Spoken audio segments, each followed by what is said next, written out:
Welcome to Talk Lab to Me. I am Dr. Danny Duncan, the Director of the Education Division at COLA.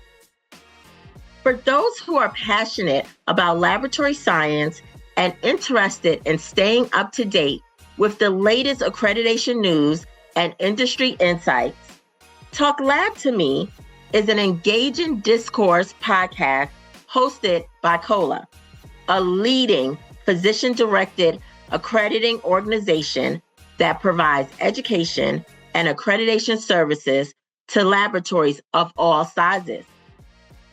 The podcast covers a wide range of topics, including the latest developments in laboratory science and medicine, as well as in-depth interviews with regulators and industry thought leaders about the importance of regulatory compliance. If you have any questions or comments about the podcast or the topics discussed, please feel free to follow, share, and contact us by filling out the form in the description. Until next time, stay compliant, stay curious, and keep talking lab to me.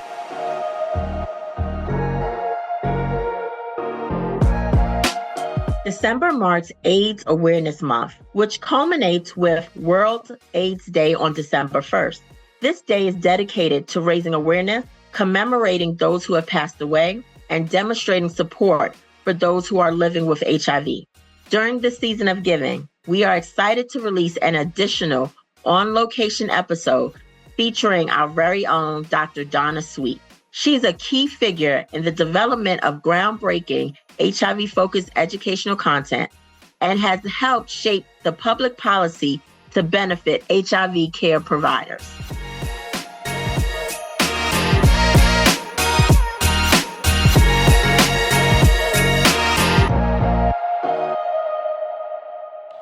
All right, welcome to COLA Talk Lab to Me. Thank you for joining us. I am your host, Danny Stratton Duncan, and I'm joined by some amazing people today.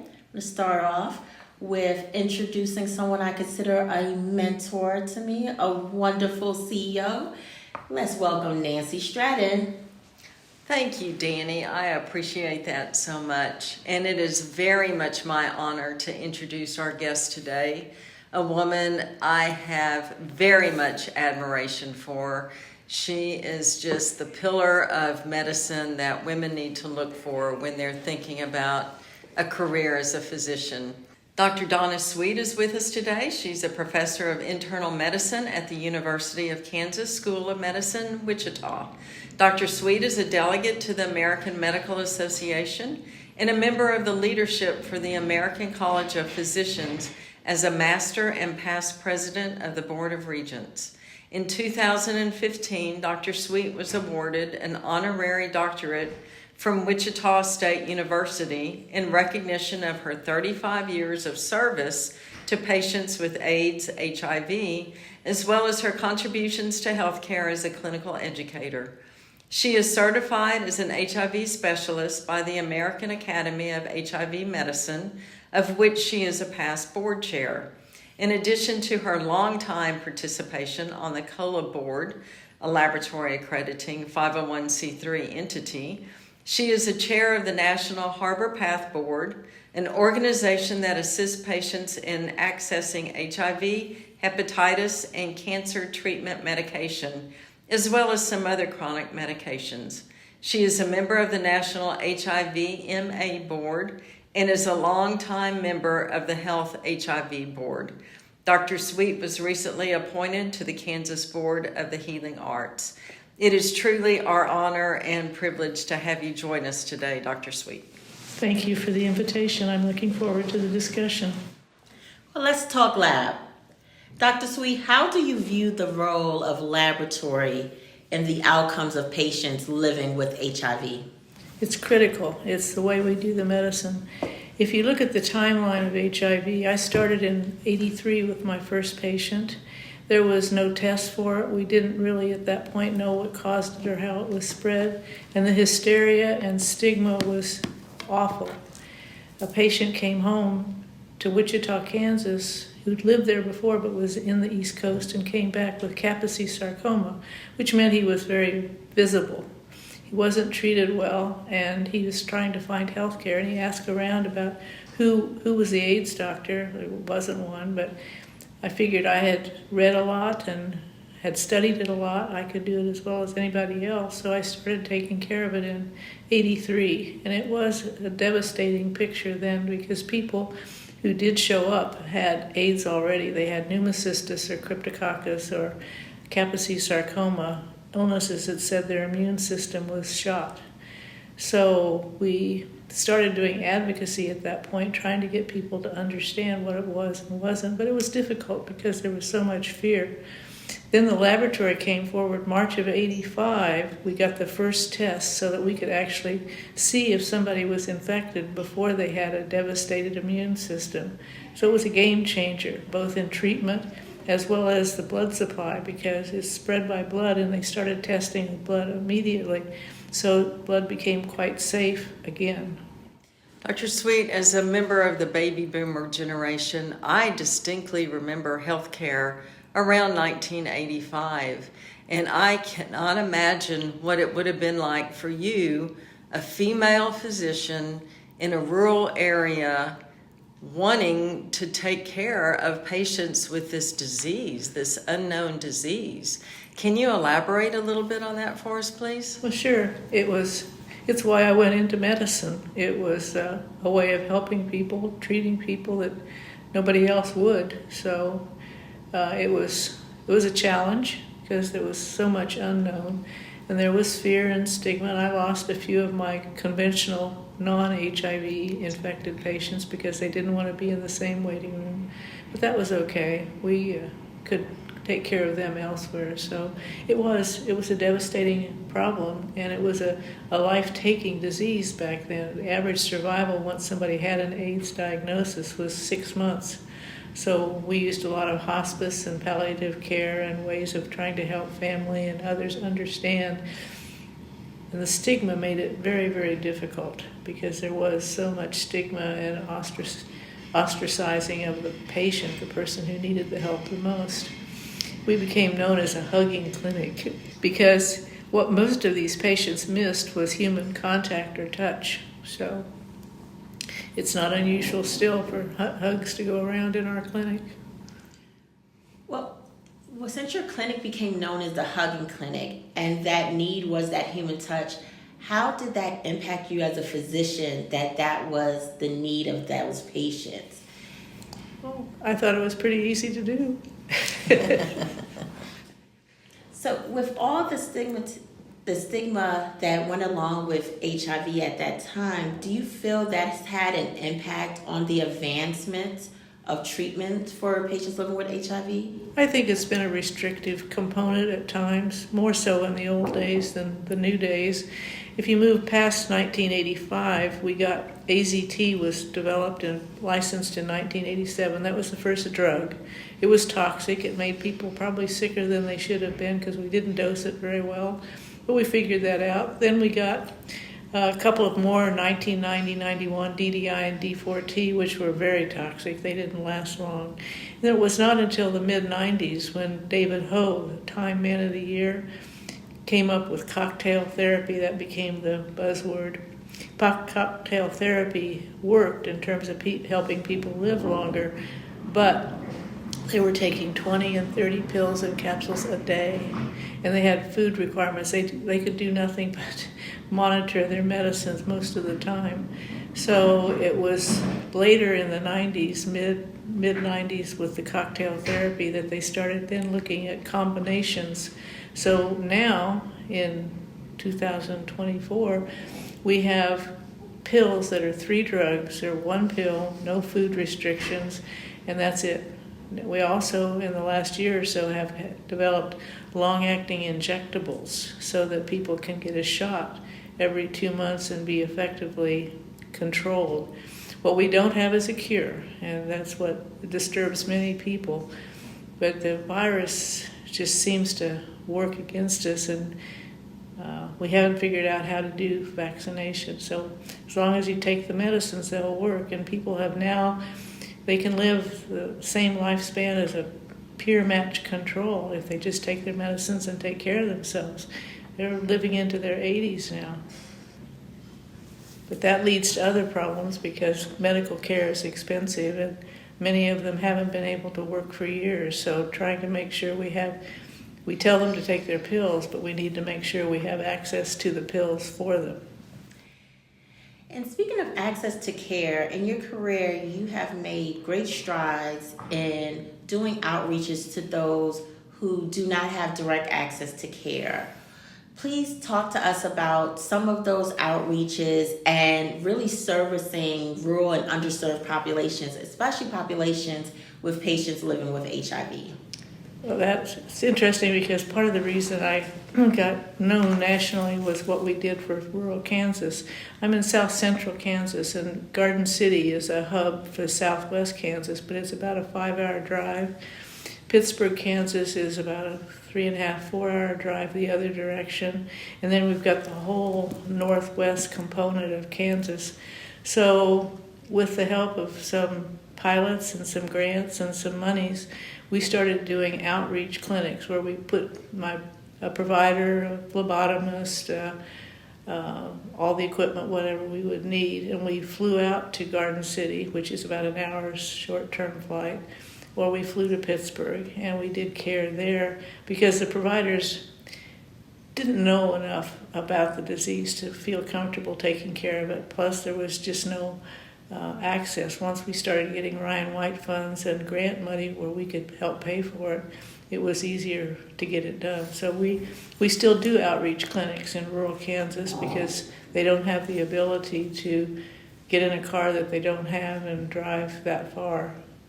So it's been easier for us to take the care to them. And then we have case managers that are paid for also by Ryan White money that help us go out and find people who drop out of care, because we want everyone who knows they're infected to be on medicines, because we know undetectable on a viral load is untransmittable. So it's a way of stopping spread. You've mentioned Ryan White a couple of times. Can you give us some history on that and the impact that had on any policy? Certainly. Ryan White was a very heroic young man who got kicked out of his grade school in Indiana and became an advocate for trying to get people to understand it was a virus, not a lifestyle, or not things that they should be throwing people out of school for. He died in 1990, which is the same year the first Ryan White Care Act was pushed through the Senate. Senator Kennedy was a big proponent of it, and it gave us monies that we can use to take care of what HIV patients need: medications, office visits, transportation, nutrition, other things. We first got Ryan White grant money because you have to apply for it, and got Ryan White grant money in 1994, which is what allows me to do what I do with many uninsured patients that don't qualify for anything else. So in recent years, especially those just entering into the laboratory industry as their chosen profession, I know that they see the test CD4 as a test that can help monitor with HIV patients. Can you give us a little history on CD4 testing and how it became such a major tool for you to use while you were treating your patients? Yes, CD4 testing, or flow cytometry, was used in the cancer world and the bloodborne neoplasias long before HIV came along. When we realized that HIV infects CD4 cells and destroys them as the mechanism of the immune suppression that kills people, it was the next step to start doing flow cytometry to see what the CD4 count is. In fact, the definition of AIDS is a CD4 count of less than 200 if there's no other coexisting condition that counts. There's 26 things that count, but the one that most people meet is a CD4 count of less than 200, so that makes the AIDS diagnosis. Then we do CD4 counts once we start therapy to see that we're affecting change and making sure that they are developing a good, robust CD4 cell count. We know that there's always virus somewhere in the hidden reservoirs, the memory cells, but if we keep the virus out of the circulating blood, again, untransmittable is undetectable or vice versa. So we want people, for their own personal health, to stay undetectable, and it protects their loved ones and they don't have to worry about infecting people. I think that education had to play such a great role in the different advancements, educating not only the public, but educating healthcare providers. As a laboratorian, what do you think as far as laboratory stewardship role in assisting in advancements of treatment? I think education is critical, and we still need a lot of it. I wish I could say that all providers do what the guidelines say we should do for all clinical conditions. It doesn't happen. The two I'm most invested in is HIV testing and hepatitis C testing. That's recommended for all adults 18 to 65, an HIV test at least once in your lifetime. So trying to get that message across, and that would be a place where a laboratorian, if she or he is working for a provider who they know is not testing, bringing it up and trying to do some education and say, why aren't your patients being HIV tested? That's part of the guidelines. Because we still, in Kansas at least, 20% of our new diagnoses are already a CD4 count less than 200. They're already an AIDS diagnosis before they're diagnosed. And that wouldn't happen if we were doing routine screening, because many of those patients have been in healthcare facilities. So education is still necessary. And I wish there was more global uptake of that which we know we need, which is screening, testing religiously. So the prognosis of these patients today compared to 40 years ago has been greatly improved due to the world of laboratory and the testing that's done in laboratory. Can you share some of the mortality figures from 40 years ago and compared to today? 40 years ago, with an AIDS-defining condition, your life expectancy was less than 6 months. So when I saw people in the early 80s, it was a matter of palliative care and hospice and family support and trying to get some of the stigma taken care of. If you fast forward now to 2024, many people are living into their 80s. If you look at age-matched controls, people that are like them, they can live just as long as anybody else. And it's like diabetes.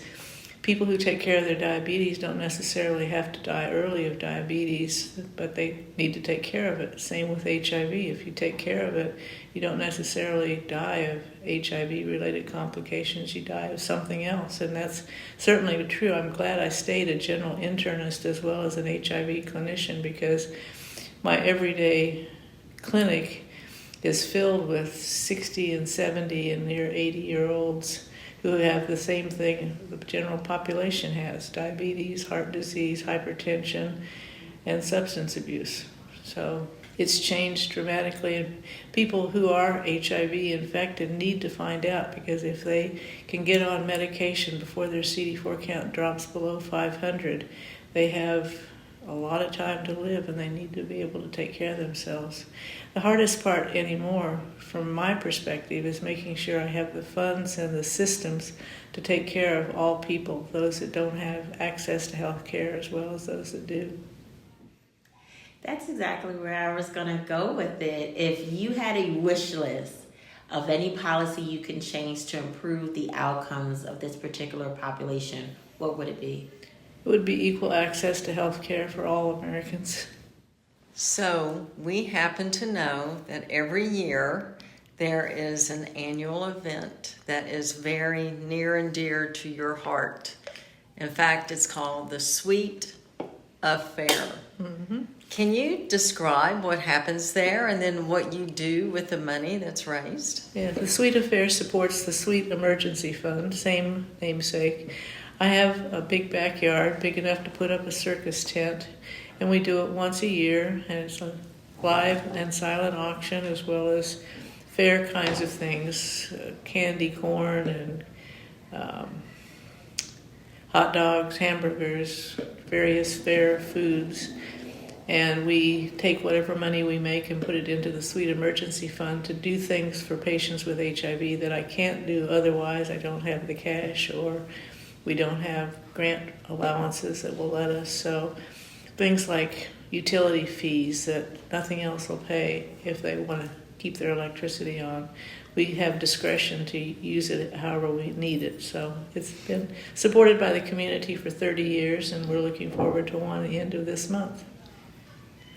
I just want to call out again the importance of laboratory testing in HIV diagnosis and care. We know it was a game changer when we got an HIV antibody test. Now we have HIV nucleic acid tests such that we can detect it much earlier.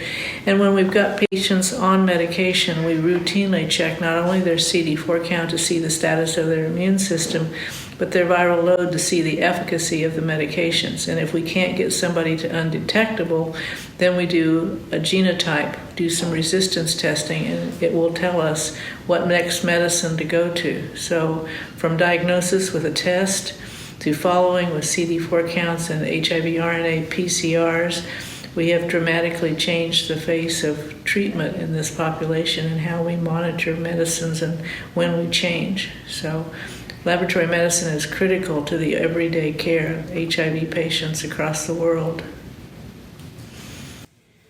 Well, I think this has been a great episode of Talking Lab to Me.